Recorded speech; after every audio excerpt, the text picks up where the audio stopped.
तो जिस चीज़ का आप लोग बहुत बेसब्री से इंतज़ार कर रहे थे और आई थिंक जो है करना लाजमी भी था, क्योंकि मैंने भी और जनाब ने भी अपने व्लॉग से और अपने पोस्ट से सबसे दुआओं की दरख्वास्त की थी। मैंने भी अपनी ऑडियंस से की थी और भी बहुत सारे जो मेरे जो कॉलीग्स हैं उन्होंने भी अपने अपने ऑडियंस से इस चीज़ के लिए बोला है कि प्लीज़ उनके लिए, मैडम के लिए प्रेयर कीजिएगा, क्योंकि उनकी सर्जरी प्लान्ड है। और कुछ नहीं, चलो अपनी अपनी जो आपको गुस्सा है उनसे या उनकी जो भी बातें हैं, हिपोक्रेसी है, इस टाइम पर उसको एक तरफ दरकिनार करके जस्ट बिकॉज उसका छोटा सा बच्चा है, इसके लिए ही उनके लिए प्रेयर करना। और बहुत सारी मेरी ऑडियंस ने उस चीज़ के लिए सपोर्ट किया और दुआ की। तो मेरा पूरा राइट बनता है कि अगर कोई अपडेट मिली है तो मैं आपके साथ शेयर करूं, क्योंकि हर कोई लोग ना उनको टोटली फॉलो करते हैं और ना ही उनके व्लॉग्स वगैरह देखते हैं।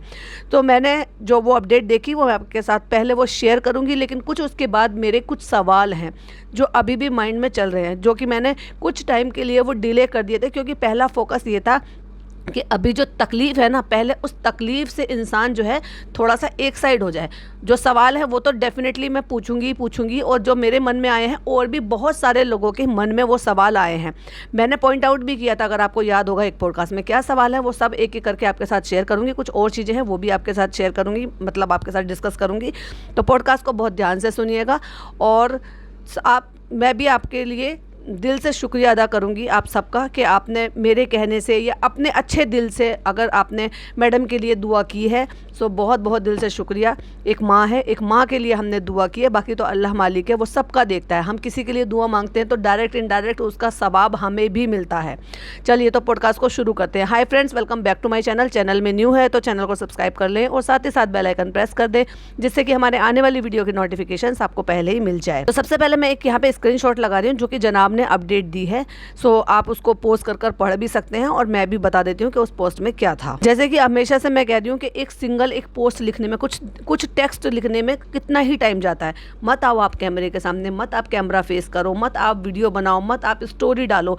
बट अगर आप अपने अकाउंट से या इंस्टाग्राम अकाउंट से या फिर अपने फेसबुक अकाउंट से, हालांकि जनाब का तो फेसबुक अकाउंट भी है, और आप अपने यूट्यूब अकाउंट से अगर एक सिंगल टेक्स्ट लिख कर अगर अपनी इन्फॉर्मेशन दे देते हो, तो एटलीस्ट सामने वाले बंदे जो आपके लिए इतने क्यूरियस है, जो इतने परेशान हैं, जो इतना डिस्टर्ब है, दुआ मांग रहे हैं और वेट कर रहे हैं कि कोई अपडेट मिले, तो डेफिनेटली वो सारे काम जो है ना पहली फुर्सत मिलते ही कर देना चाहिए। तो जनाब ने जो लगाया है, जो पोस्ट किया है, उसका मैं स्क्रीनशॉट लगा रही हूँ, प्लीज़ स्क्रीन की तरफ देखिए। तो जनाब ने लिखा है, हेलो एवरीवन, माफ़ करें मैं आपको कल रात अपडेट नहीं कर सका। वह एक लंबी सर्जरी थी, 14 घंटे तक वो अंदर थी, यानी कि मैडम के लिए बता रहे हैं। लेकिन अल्लाह अकबर, सब ठीक है, मतलब माशाल्लाह से सब ठीक है, अल्हम्दुलिल्लाह सब ठीक है, सब ठीक रहा। मैडम अभी आईसीयू में है, उसे थोड़ा दर्द है। ऑब्वियसली कल सर्जरी हुई है तो भाई डेफिनेटली पेन तो होगा ही जब होश आ जाता है, जब आप जो है उससे जो आपको एनेस्थीसिया दिया जाता है और उसके धीरे धीरे उसका जब असर कम हो जाता है आपकी बॉडी में, तो आपको पेन महसूस होता है, क्योंकि भाई अंदर कट लगे हैं, सिलाई हुई है, स्टिचेस लगे हैं। लेकिन उसकी हालत अब जो है स्थिर है और ठीक है, सब ठीक है, पॉइंट टू बी नोटेड, सब ठीक है। दिल से आप सभी का प्यार, प्रार्थना और समर्थन के लिए धन्यवाद। यह वाकई ही बहुत मायने रखता है। आप सभी को एक बार अपडेट ज़रूर करूंगा और इसलिए मैं आईसीयू से बाहर आया। कहते हैं मैडम अब आईसीयू से बाहर हैं, इसका मतलब वो स्टेबल हैं, ठीक है, बिल्कुल। और आगे वो लिखते हैं, एक बार फिर आपका धन्यवाद, उसके लिए प्रार्थना करते रहिए। ये थी जनाब की पोस्ट, जो कि 1 घंटे पहले मैंने जब 42 मिनट या 45 मिनट ही हुए होंगे जब मैंने देखा था, और मैंने स्क्रीनशॉट ले लिया था और यहाँ लगा भी दिया है। लेकिन उससे पहले मैं कुछ और बातें करूंगी कि मैंने कहीं पर कुछ कमेंट देखे और उन कमेंट को देखने से मुझे कुछ मेरे मन में थॉट आए जो मैं आपके साथ शेयर करूंगी। तो वो मैं कमेंट यहाँ पर लगा देती हूँ, वो भी आप देख सकते हैं। तो अपनी स्क्रीन की तरफ देखिए। तो ये यूज़र लिखते हैं, पहले हाथ जोड़ने का एक निशान है, note, DP is well and her surgery also done, doctors told जनाब all is well and fine after surgery, patient feel weak uncomfortable after some time, it's get okay, can't understand why Janab is not telling truth and creating suspense among people, why just to gain viewers, subscribers, or to be trending on YouTube, just see इन लोगों के mindset को देखो। तो ये information already मिल चुकी है। ये तो हमें पता था कि भाई उनका जो ऑपरेशन है वो कल होना था, लेकिन ये नहीं पता था कि ऑपरेशन कैसा हुआ कैसे नहीं हुआ, क्योंकि वो भी डॉक्टर ने ही उनको बोला था। हालांकि उन्होंने श्योरिटी दी थी, जो कि मैं भी बोल रही थी, और कहीं ना कहीं मन 1% मन का एक कोना जो था वो थोड़ा सा रिलैक्स था कि वो ठीक हो जाएंगी और वो अपने बच्चे में ठीक ठाक सही सलामत सर्जरी कराकर अच्छे से कम बैक करेंगी और अपने बच्चे के साथ रहेंगी। तो ये तो पता था, क्योंकि डॉक्टर अगर आश्वासन दे देते, नॉर्मली डॉक्टर जो है ना पहले ही किसी चीज़ को नहीं बताते हैं अनटिल अनलेस वो इस चीज़ की जांच नहीं कर लेते हैं। तो अगर उनको 1% भी किसी चीज़ में डाउट होता है, क्योंकि मैंने ये सारी चीज़ें बहुत करीब से देखी हैं, जो मैं अभी 10-12 दिन हॉस्पिटल में थी तो सब तरह के पेशेंट देखे हैं, क्योंकि वो जो वार्ड था वो था सर्जिकल वार्ड, और सर्जिकल वार्ड में हर तरह की सर्जरी हो रही थी, इससे रिलेटेड भी हो रही थी, किसी को ब्रेस्ट की भी हो रही थी, किसी को स्टमक की हो रही थी, किसी को आंत की हो रही थी, किसी की किडनी की हो रही थी, किसी की किसी और चीज़ की, मतलब सब तरह की हो रही थी। और वो एक जर्नल वार्ड था जिसमें मेरे क्यूबिकल में 8 बेड थे। तो सबसे बातें होती रहती थी तो पता रहता था, क्योंकि मैं एक्चुअली बहुत ज़्यादा घबराती हूँ, परेशान होती हूँ, और मेरी उस टेंशन के चलते मेरा बीपी बहुत ज़्यादा हो जाता है। तो उसके चलते प्राइवेट रूम ना लेकर मैंने यही प्रेफर किया कि मैं लोगों के बीच रहना चाहती हूँ, जिससे कि मुझे अकेलापन ना लगे। क्योंकि मुझे ना नॉर्मली भी मैं हॉस्पिटल वगैरह जैसा कहीं जाती हूँ तो मुझे थोड़ा सा सफोकेशन होती है, परेशानी होती है। तो मैंने सोचा, मैंने कहा अच्छा है थोड़ा सा, और फिर मुझे ये भी नहीं पता था कि मेरा इतना लंबा टाइम बीत जाएगा, क्योंकि टेस्ट होने थे, कुछ रिपोर्ट्स देर से आनी थी, कुछ रिपोर्ट्स में टाइम लग रहा था, कुछ ये ऐसा था कि जो प्लान था, जो सर्जरी डॉक्टर मेरी कर रहे थे या जिन्होंने की थी, तो उनका ओटी का एक ही दिन था, ओनली मंडे का, पूरा वीक नहीं होता था। तो उसकी वजह से भी 12 दिन में वहाँ रुकी। तो मैंने वहाँ पे बहुत पर्सनली ये सारी चीज़ें देखी कि डॉक्टर जो है 3 से 4 दफ़ा अलग अलग टाइप के डॉक्टर वहाँ पर विजिट करने के लिए आते थे, पूरी टीम के साथ एक एक चीज़ समझाते थे। तो जब वो बोलते थे उस क्यूबिकल में, कोई ज़्यादा बहुत बड़ा नहीं था, तो चीज़ें सुनाई देती थी और ये पता रहता था कि बराबर वाले पेशेंट के साथ या सामने वाले बेड के पेशेंट के साथ क्या कंडीशन चल रही है, आगे क्या ट्रीटमेंट चल रहा है, क्या दे रहे हैं, क्या बता रहे हैं, वो सारी चीज़ें डिस्कस करते रहते थे। तो मैंने बहुत क्लोज से ये सब चीज़ें देखा। वो सारी चीज़ें लेकर चलते हैं, एक्चुअली वो बताकर चलते हैं, किसी भी चीज़ को खुलकर कभी कुछ नहीं बोलते। इवन मेरी सर्जरी के लिए भी उन्होंने बहुत सारी चीज़ें बोली थी कि अभी हम नहीं बता सकते, वो तो प्लान करेंगे, देखेंगे, क्योंकि ऑलरेडी मेरे 2 बेबी जो है सी सेक्शन से हो चुके हैं, फिर एक गॉल ब्लैडर रिमूव हो चुका है, फिर एक और सर्जरी थी, कुछ प्रॉब्लम थी उसकी वजह से कराई हुई थी। सो मेरे 4 ऑपरेशन ऑलरेडी हो चुके थे।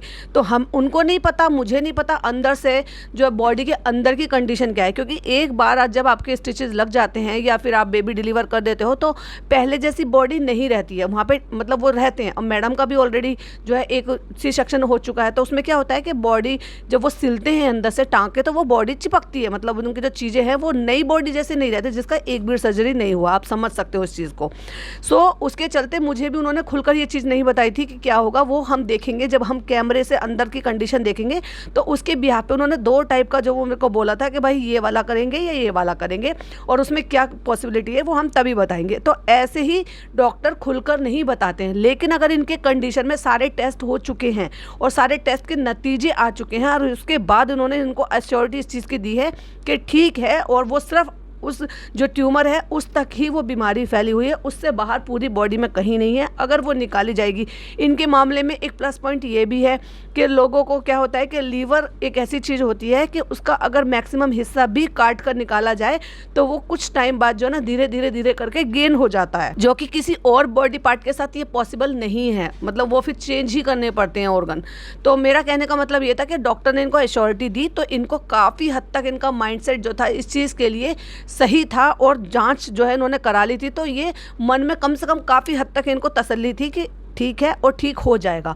वही बात इन्होंने अब बताया भी है कि ठीक है, वो सही है, वो जो है अब जो है आईसीयू से भी बाहर है, इट मीन्स वो अपने रूम में शिफ्ट हो गई हैं। तो भाई अब अपडेट उन्होंने नहीं दी है कि स्टोरी डालकर भी ये चीज़ रात को भी बताई जा सकती थी, क्योंकि डॉक्टर इस बात को ऑलरेडी बता देते हैं कि सर्जरी बिल्कुल ठीक हुई है। वो अलग बात है कि पेशेंट को ओटी में या आईसीयू में इसलिए रखते हैं, अंडर ऑब्जर्वेशन रखते हैं, पर इतनी देर से बताया उन्होंने। तो यही जो कमेंट मैंने अभी यहाँ पर लगाया था वो कमेंट भी यही चीज़ बता रहा था।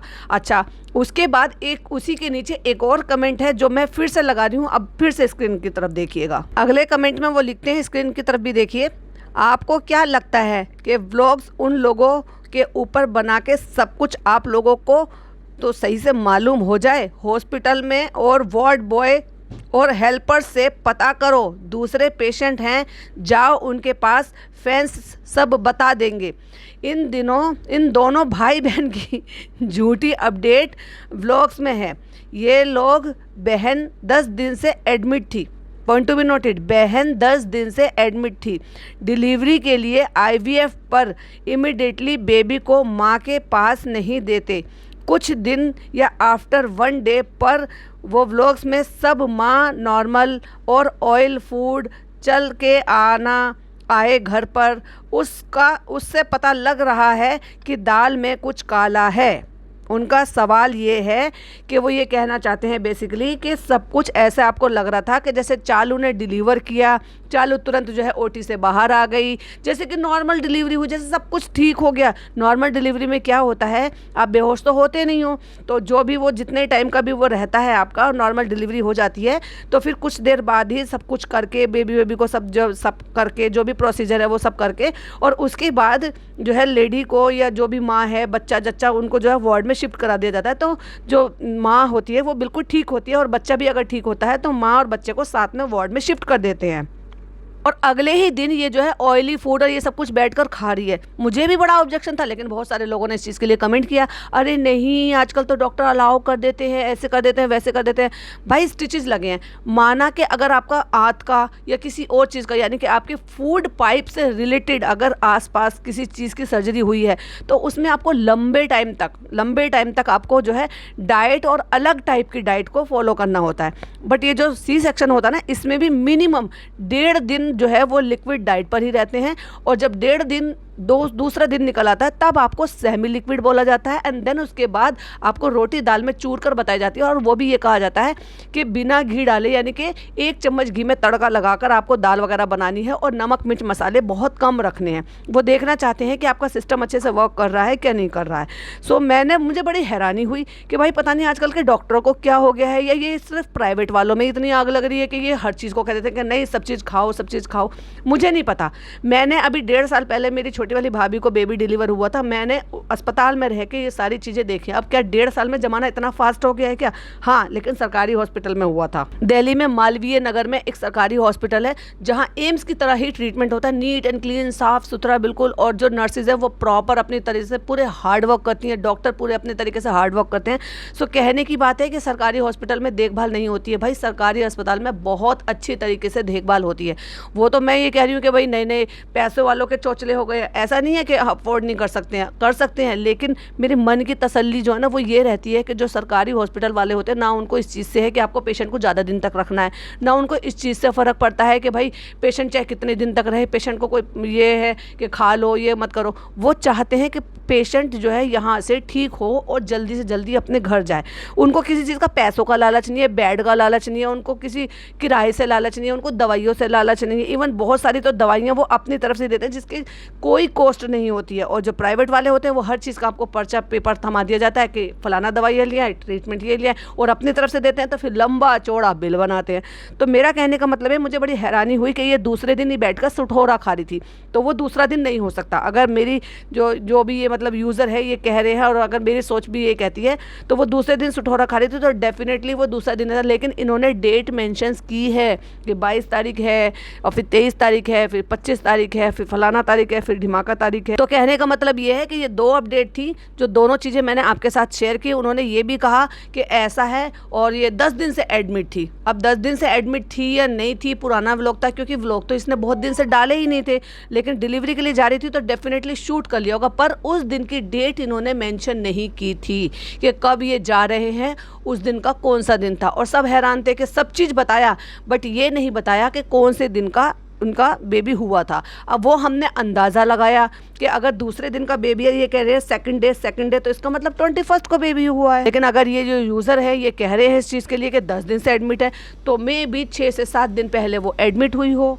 और उसके बाद जब वो अच्छे से शिफ्ट हो गया है, बेबी उनके पास आ गया, उसके बाद उन्होंने व्लॉगिंग शुरू करी, क्योंकि व्लॉगिंग में तो जो आप कैमरा उठा के रिकॉर्ड करोगे तो ऑडियंस तो वही देखेगी, उसके अलावा तो उनको क्या ही पता चलेगा तुम लोग क्या कर रहे हो क्या नहीं कर रहे हो। ऐसे ही ये जो जनाब ने अपडेट दिया, जो जनाब के अपडेट देने से 2 घंटे पहले ही ये किसी ने जो है किसी के पॉडकास्ट के नीचे कमेंट किया था, जो मेरी नज़र उस पर पड़ गई। सो मैंने वहाँ पे देखा कि उन्होंने किस तरह से, जिस तरह से वो बात कर रहे थे, तो मुझे लग रहा था डेफिनेटली उन्होंने किसी से कांटेक्ट किया है और उनको ये अंदर की बातें पता लगी है कि सर्जरी हो गई है, सब चीज़ ठीक है। तो इतना हाइप क्यों बना रहे हो, वही मेरा सवाल था।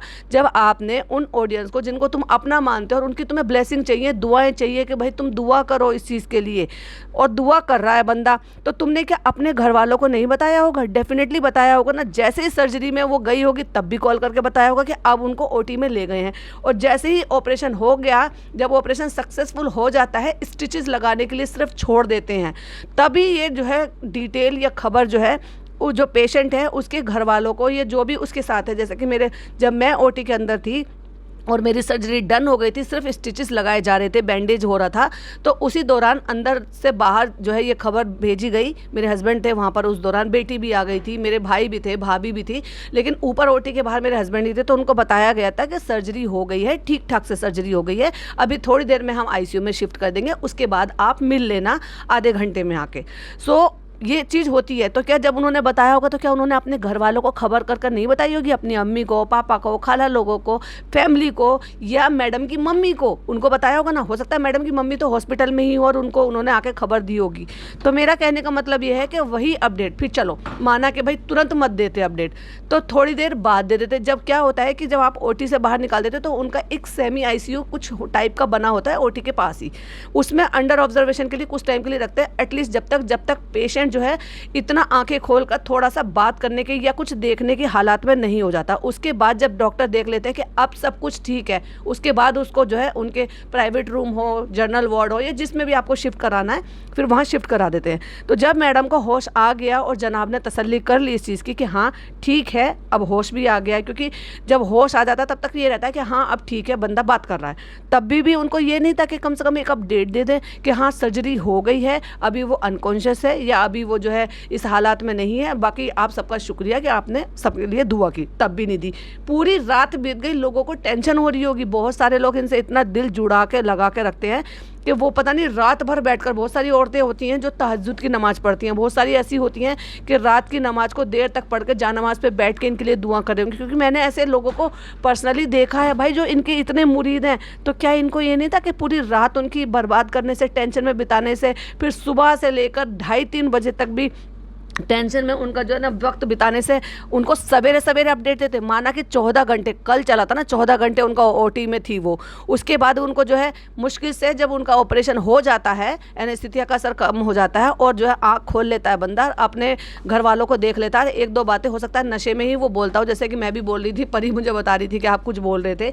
सो उस दौरान तब तो ये हो गया ना कि हाँ सर्जरी डन हो गई है, पेशेंट को होश आ गया है, तो बता दे। चलो उसके बाद भी मत बताओ। देर रात को आप तक तो 1:30-2 बजे तक जागते हो, तो कभी भी 12 साढ़े 12 बजे तक भी कभी भी एक पोस्ट कर देते, पर वो नहीं करी। जैसे कि वो यूज़र ने कहा कि इनको हाइप बनाना था और उनको ना एक्चुअली ये सब चीज़ें जो ना एक पूरा का पूरा पैकेज बनाना था कि जैसे मैं व्लॉग अपलोड करूँ या मैं कुछ भी स्टोरी या कोई भी चीज़ पोस्ट करूँ तो लोग जो है ना टूट कर आ पड़े। ये क्या तरीका है? जिन ऑडियंस को, जिस लोगों को आप दुआ की दरख्वास्त करने के लिए कह रहे हो, लेकिन उन्हीं को अपडेट नहीं दे रहे हो। चलो ये अब इस पे बहुत ज़्यादा लंबा नहीं खींचूंगी।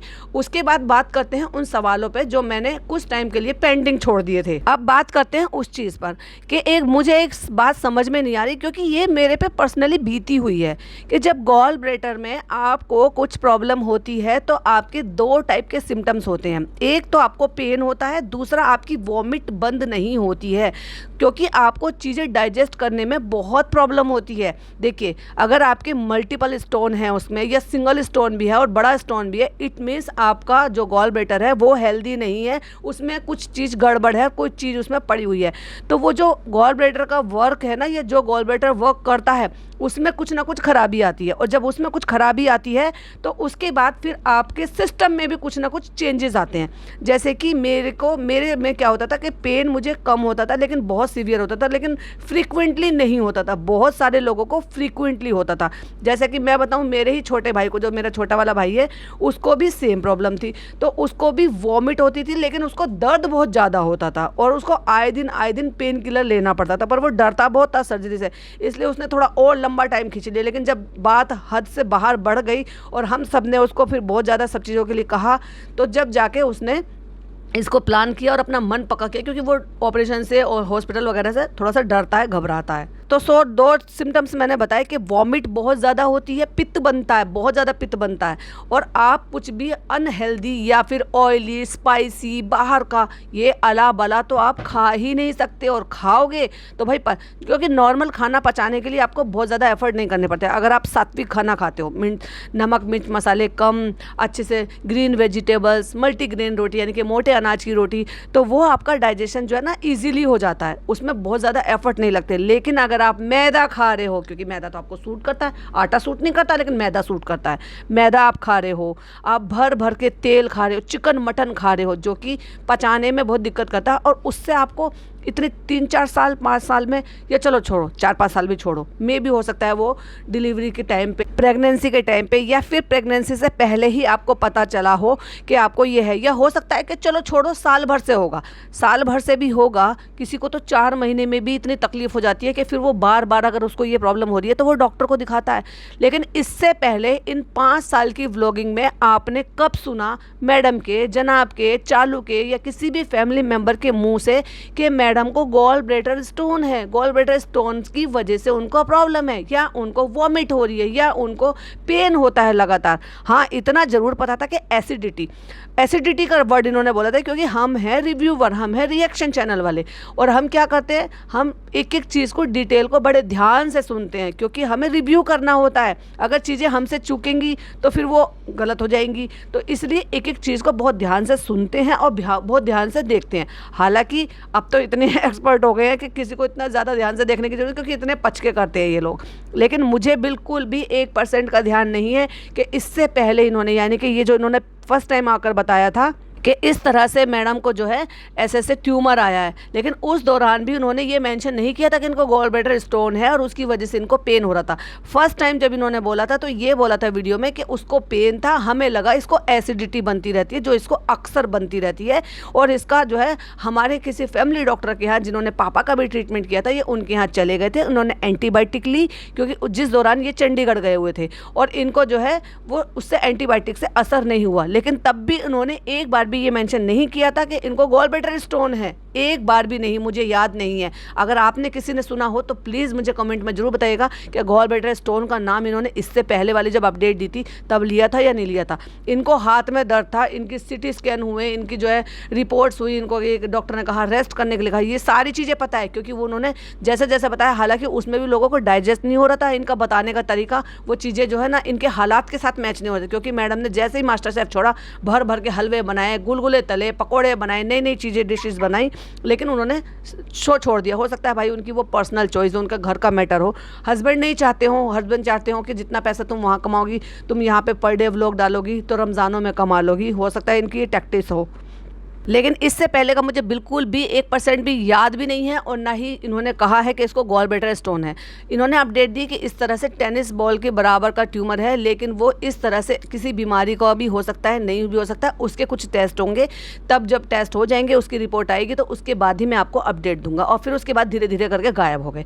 फिर 4 से 5 दिन उन चीज़ों को बीत गए, तो उसके बाद कोई 5 साढ़े 5 मिनट की फिर इन्होंने अपडेट दी, और जब अपडेट दी तो उस दौरान बताया कि इनको इस तरह से जो उन्होंने फीट छुड़ाया तो फीवर आ रहा है, और इस तरह से कफ कोल्ड हो गया है, फीवर होने की वजह से हम एडमिट कराया, हमने यहाँ पे ये कराया, वो कराया। तब इन्होंने कहा कि पता नहीं, मुझे याद नहीं कि मैंने ये बात इससे पहले आपको मेंशन की है कि नहीं की है कि इनको गॉल ब्लैडर स्टोन है। मतलब तुम ऐसी बातें जिसकी वजह से तुम्हें ये था, डाउट था कि भाई स्टोन की वजह से सारी चीज़ें हो सकती हैं, और तुम वो बताना भूल गए लोगों को, और तुमने सिर्फ ट्यूमर की बात सबसे पहले बताई और गॉलब्लैडर स्टोन की नहीं बताई। तो ये लोगों में बड़ी इस चीज़ के लिए ना बड़ा वो सोचने वाला मुद्दा इन्होंने छोड़ दिया, एक लंबा चौड़ा सवाल छोड़ दिया, कैसे ऐसे कैसे हो सकता है कि इनको जो ना ये जो दिखाया डायरेक्ट ट्यूमर के लिए दिखाया, एसिडिटी के लिए दिखाया, और एसिडिटी के लिए दिखाया गॉल ब्लैडर थी, और गॉल ब्लैडर की प्रॉब्लम के लिए ही ये लोग वहाँ पे गए तो ट्यूमर सामने निकल कर आया। सो इन्होंने वो मेंशन ही नहीं की, बताया ही नहीं, मतलब डायरेक्ट ये कि ट्यूमर का पता चला क्योंकि पेट में दर्द था, और गॉल ब्लैडर स्टोन का बाद में बताया इन्होंने। वो लोगों को बिल्कुल हजम नहीं हो रहा, और मुझे भी बिल्कुल भी समझ में नहीं आ रहा एक्चुअली ये करना क्या चाह रहे हैं और कहना क्या चाह रहे हैं। वहीं अगर मैडम की स्टोरी का देखा जाए, क्योंकि मैडम ने अपने अकाउंट से भी एक स्टोरी शेयर की थी, तो उन्होंने ये कहा था कि मैं जो है ना पेन की वजह से, क्योंकि मैं लीवर में ट्यूमर है उसके पेन की वजह से मैं हॉस्पिटलाइज हुई। और जब हमें ये पता चला, ये क्या है भाई, तुम लिख रहे हो तो कम से कम सोच समझ कर तो लिखो, तुम ऑडियंस को बताना क्या चाह रहे हो, बताना चाह रहे हो या गुमराह करना चाह रहे हो, या एक लंबा चौड़ा सवाल छोड़ रहे हो। और दोनों की स्टोरी में इतना फर्क क्यों है? जनाब ने जो स्टोरी शेयर की पहले कुछ और बाद में कुछ और, मैडम ने कुछ और शेयर की है। आपस में बात नहीं करते हो कि क्या एक्चुअली हमें ऑडियंस को क्या बताना है और क्या छुपाना है। और दूसरी बात मुझे एक चीज समझ में नहीं आई, इन्होंने लिखा है कि 14 घंटे वो ओटी में थी। 14 घंटे नहीं होंगी, हो सकता है 6 से 7 घंटे हो, और उसके बाद उनको जैसे कि मैंने कहा कि ओटी के बाहर ही एक आईसीयू होता है जिसमें अंडर ऑब्जर्वेशन रखा जाता है जब तक उनको होश आए। मुझे नहीं लगता कि इतने लंबे टाइम के लिए सर्जरी चली होगी, लेकिन अब क्या ही कह सकते हैं कि भाई हम डॉक्टर तो है नहीं, लेकिन इन्होंने जो कहा, जो लिखा, ऑडियंस उस पर बिलीव करेगी। और मुझे ये तो नहीं लगता कि ये जो बड़ा ऑपरेशन था तो डेफिनेटली ये लैप्रोस्कोपी से तो नहीं हुआ होगा, डेफिनेटली ये ओपन सर्जरी हुई होगी। तो मे बी 7 से 8 घंटे, मैक्सिमम 10 घंटे हो सकता है ये ऑपरेशन चला हो। और उसके बाद उनको जो ओटी के बाहर जो आईसीयू होता है उसमें अंडर ऑब्जर्वेशन के लिए 1-2 घंटे रखते हैं, सो वहाँ रखा गया होगा। सो हो सकता है उन्होंने वो सारा का सारा टाइम काउंट करके बताया होगा कि 14 घंटे जो थे वो ओटी में थी। बट स्टिल अभी भी मेरे माइंड में यही है कि दोनों की स्टोरी में डिफरेंस क्यों था, दोनों की स्टोरी अलग अलग क्यों थी, दोनों ने वो सारी चीज़ें पहले ही खुलकर स्टेप बाय स्टेप क्यों नहीं बताई थी कि भाई जब ये चंडीगढ़ गए हुए थे पीछे से मैडम को पेन हुआ तो उनको लगा कि एसिडिटी का पेन है। जब वो ठीक नहीं हुआ पेंटो एसिड वगैरह सब लेने के बाद भी, तो उन्होंने अपने फैमिली डॉक्टर को दिखाया। जब फैमिली डॉक्टर को दिखाया उन्होंने एंटीबायोटिक लिखी तो उससे भी पेन नहीं जा रहा था। 3 दिन हो गए थे। तो उसके बाद जब जनाब आ गए उसके बाद इन्होंने बर्थडे आराम से सेलिब्रेट करा। भाई एक बंदा इतने तकलीफ में है, उन्होंने बर्थडे वो सब कुछ सेलिब्रेट किया और इंतज़ार किया कि हमारा सेलिब्रेशन ख़त्म हो जाएगा, हमारे व्लॉग्स ख़त्म हो जाएंगे, उसके बाद हम जाएंगे। उसके बाद पेन में इनको लेकर गए और ये कह रहे हैं कि गॉलब्लैडर स्टोन था। इसका मतलब ये इस टाइम के जाने से पहले ही ये कह रहे हैं कि इनको पता था कि इनको गॉलब्लैडर स्टोन है, बट वो इससे पहले कभी मेंशन ही नहीं हुआ, कभी इन्होंने बोला ही नहीं। इसका मतलब उससे पहले उनको ये प्रॉब्लम हुई होगी, तभी तो इन्होंने स्कैनिंग वगैरह कराई होगी, अल्ट्रासाउंड वगैरह कराया होगा, जिसमें ये आता है कि गॉलब्लैडर में स्टोन है। वो कब कराए वो भी इन्होंने नहीं बताया कि वो टेस्ट कब कराए, कब इनको पता चला कि गॉलब्लैडर स्टोन है। और गॉलब्लैडर स्टोन था तो इससे पहले उससे रिलेटेड कोई भी प्रॉब्लम के बारे में इन्होंने कभी मेंशन ही नहीं किया। भाई अभी ईद गई है 1-1.5-2 महीने, अब तो 2.5 महीना हो जाएगा पूरा, क्योंकि 2.5 महीने बाद बकरा ईद आती है। कितना अनाप शनाप जनाब सनाप जब पता नहीं क्या क्या खाया है भाई, और सब कुछ हजम हो रहा था। एक बार भी क्लियरली सिंगल टाइम आपने किसी के भी व्लॉग में या किसी की भी बातों से ये सुना कि मैडम को ऐसी कुछ प्रॉब्लम हो रही है, खाने की वजह से, इंडाइजेशन की वजह से पेन हो रहा है, दर्द हो रहा है, या फिर उनको जो है वॉमिट हो रही है, या व्हाटएवर कुछ भी प्रॉब्लम हो रही है। इसलिए लोग इनकी बातों पर ना यकीन नहीं करते, और जब ये सच भी बोलते हैं ना तो उसमें भी लोगों को डाउट होते हैं, क्योंकि बहुत सारे झूठ बोले हैं और वो झूठ क्लियरली निकल कर भी सामने आए हैं। 1-2 नहीं, बहुत सारे ऐसे झूठे इन्होंने बोले व्लॉग में और बाद में वो कुछ और ही निकल कर आए हैं। लोगों ने प्रूफ के साथ भी चीजें दी हैं। इसीलिए कहते हैं शेर आया और एक दिन सचमुच में शेर आ जाता है। तो जो भी चीजें हैं अपनी ऑडियंस के साथ, जिनको आप अपना मानते हो, अपनी फैमिली मानते हो, जिनसे दुआओं की दरख्वास्त करते हो, उनसे सारी चीजें करनी चाहिए ना। अच्छा भाई, अगर यही बात है तो ये बात दूसरी चीज़ पर भी लागू होती है। अब आ जाते हैं चालू पर। चालू जो है बच्चे के मुंह पे हाथ रख के उसी ऑडियंस से, जिस ऑडियंस से दुआ मांगने के लिए कहते हैं कि दुआ करो, अब तो हमारी फैमिली हो, उसी फैमिली से, मतलब हॉस्पिटल में ये बच्चा हुआ सब ने देखा। मतलब घर पे जो है हमने देखा था कि वो जो लेडी एक कोई आई हुई थी, वो पता है कौन थी? मुझे जो लग रहा था शायद वो लग रहा था जो लड़का इरफान यहाँ पे रहता ना, शायद उसकी अम्मा और शायद उनकी वाइफ है, क्योंकि वो ऐसा लग रहा था जैसे मोदाहा से ही हैं। और मैंने अपने व्लॉग में बोला भी था कि एक जो है पिंक से सूट में एक फीमेल जो है वो ज़मीन पर बैठी हुई थी जिसने बेबी को गोद में लिया हुआ था, और उनकी शायद मदर इन लॉ होगी, इरफान की सास होगी, जो कि ऊपर बैठी हुई थी चालू की सास के साथ। तो इन्होंने लेकिन मेंशन नहीं किया कि ये लोग कौन है, तो लेकिन मुझे अंदाज़ा लग रहा है क्योंकि मैंने शायद उसकी वाइफ को देखा था, अभी रिसेंटली उसकी शादी हुई है। जो वही थे उनको मेंशन नहीं करी, उनको बता नहीं रही है, लेकिन जिससे फ्री में सामान आ रहा है उसको मौसी, बाकायदा बच्चे की मौसी करके जो है प्रोनाउंस करके बता भी रही है। ये होती है हिपोक्रेसी, ये होती है दोगलापन, और ये होता है डिजिटल भिखारी। भाई अभी तो बच्चे के नाम से तुम देखना जरा, वो जो इनकी बच्चे की मौसी बनी है वो न जाने क्या क्या सामान भेजेगी, और भी बहुत सारी मौसियाँ खड़ी हो जाएंगी जो दुनिया भर का सामान भेजेंगी। अपने बच्चे के लिए इतना कमाते हुए भी ये मना नहीं कर सकती कि किसकी हार्ड एंड मनी हमें नहीं चाहिए, हम खुद से अपने बच्चे के लिए चीज़ें खरीद लेंगे। तो मैं बात कर रही थी उस बच्चे को उन्हीं ऑडियंस से छुपा रही है, मुंह पे हाथ लगा लगा के, मुंह पे हाथ लगा लगा के।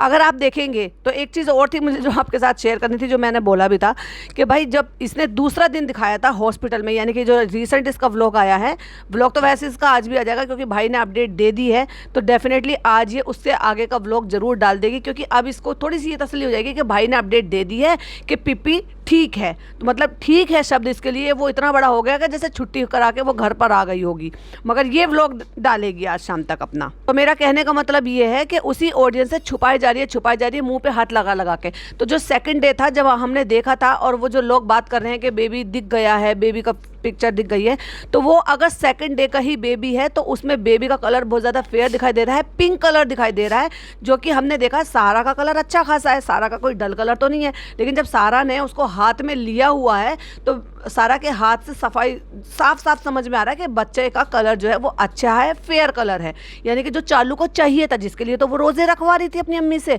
चालू का कलर अब फेयर हो गया है, तो इसका मतलब वो फेयर कलर लग रहा था। लेकिन बच्चा जो होता है ना, 1-1.5 महीने तक, 2 महीने तक कलर ऐसे बदलता है कि ना चाहते हुए भी उसमें बहुत सारे चेंजेस आते हैं। कभी कभी फीचर से ऐसे लगेगा कि भाई माँ पे गया है, कभी ऐसा लगता है पापा पे गया है, कभी दादा दादी पे, कभी बुआ पे, कभी चाचा पे, मतलब ऐसे बच्चे बदलते रहते हैं। तो इसी बात का प्रूफ जो है ना इसमें आपको इसमें भी देखने को मिलेगा। तो जो सेकंड डे का बेबी है जिसमें ये कह रहे हैं कि सारा के हाथ में था और उसमें दिख गया था, तो बेबी का कलर बहुत ज़्यादा फेयर लग रहा था। लेकिन वहीं आप जब ये सुम्बुल आई थी और जब वो केक कटिंग कर रहे थे और उस दौरान चालू ने अपने हाथ से फेस को कवर किया हुआ था और स्टिकर हट गया था, मतलब हाथ से फेस कवर किया हुआ, स्टिकर जो है उस दौरान हटा हुआ था। लेकिन इसने इतनी चालाकी दिखाई थी कि स्टिकर भी कवर किया है प्लस हाथ भी रखा हुआ था, तो उसने जो हाथ रखा था वो माथे से थोड़ा सा नीचे को रखा हुआ था। उसी दौरान बच्चे का कलर दिखाई दे रहा है, यानी कि चालू के हाथ का कलर और बच्चे की स्किन का कलर दोनों में बहुत डिफरेंस है। अब ये तो आपको पता है कि चालू का अब कलर फेयर हो गया है, तो अब अंदाजा खुद से लगा लीजिएगा। अगर चालू का कलर फेयर है और बच्चे का कलर थोड़ा सा ऐसा लग रहा है, तो अब कहाँ जाएगी चालू अपी। अगर बच्चा कलर बदल लेगा तो अपने भतीजे को तो फटाक से कह देता नहीं मेरे पे नहीं गया है, भाई भाभी पे गया है, खुद के बच्चे को क्या कहेगी। तो भाई इतना भी तराना नहीं चाहिए, राजी रजमे में खुशी हो जाना चाहिए था कि अगर लोग कह रहे थे कि तुम्हारा भतीजा तुम पे गया तो खुश होकर गर्व से कहना चाहिए था भतीजा किसका है। लेकिन भाई चालू अपी तो चालू अपी एवं ही थोड़ी ना अपनी अम्मी से रोजे रखवाए हैं। अच्छा ब्यूटीफुल गोरा चिट्टा इसके जैसा गुपलू सा बच्चा चाहिए था ना, इसलिए रोजे रखवाए हैं। चलिए मैं आपकी सहूलियत के लिए एक स्क्रीनशॉट भी लगा रही हूँ, स्क्रीन की तरफ देखिए, देख लिया, अब आप खुद ही अंदाजा लगा लीजिए। चलिए तो ये आज की इन्फॉर्मेशन थी मेरे पास जो मैंने आपके साथ शेयर करी। आई होप आपको वीडियो पसंद आई हो तो लाइक शेयर कीजिएगा, चैनल पे पहली बार आए तो सब्सक्राइब कीजिएगा। और मैं फिर वापस से अपनी ऑडियंस के साथ दिल से शुक्रिया अदा करूँगी कि उन्होंने मेरे कहने से या अपने अच्छे दिल की वजह से मैडम के लिए दुआ की और मैडम का जो ऑपरेशन है वो सक्सेसफुल हो गया है। मैं उम्मीद करती हूँ अल्लाह ताला उसको जल्दी से ठीक कर दे और अपने बच्चे में वापस से कम बैक करवाए। बस इसी दुआ के साथ पॉडकास्ट को एंड करती हूँ। मिलती हूँ फिर किसी नेक्स्ट वीडियो में। टिल देन बाय बाय, अल्लाह हाफिज़, टेक केयर।